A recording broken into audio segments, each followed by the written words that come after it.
আসসালামু আলাইকুম। আজকে তৈরি করব ব্রেড ক্রাম্ব। এই জন্য নিয়ে নিয়েছি 1 প্যাকেট ব্রেড। এর ধারগুলো একটু কেটে সাইডে রেখে দিয়েছি আর সাদা অংশগুলো কেটে টুকরো করে নিয়েছি। এবার এগুলো নিয়ে নেব একটা ব্লেন্ডার জারে। প্রথমে সাদা অংশগুলো নিয়ে একটু ব্লেন্ড করে নেব।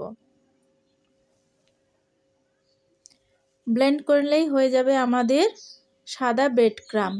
এবার আর কিছু সাদা অংশ নিয়ে এর ভিতরে দিয়ে দেব 2-3 ফোঁটা রেড কালার। তারপরে একটু ব্লেন্ড করলেই হয়ে যাবে আমাদের রেড ব্রেড ক্রাম্ব। এভাবে আমি সাইডগুলো কেটেও ব্লেন্ড করে নিয়েছি। এগুলো হয়ে গেছে ব্রাউন ব্রেড ক্রাম্ব। এই যে হয়ে গেছে সাদা, রেড এবং ব্রাউন কালারের আমার ব্রেড ক্রাম্বগুলো। এগুলো একটু চুলায় রেখে হালকা আঁচে 5 মিনিট ভাজলেই হয়ে যাবে আমাদের ব্রেড ক্রাম্বগুলো। এগুলো এয়ারটাইট বক্সে রেখে 15 দিন পর্যন্ত ব্যবহার করা যাবে।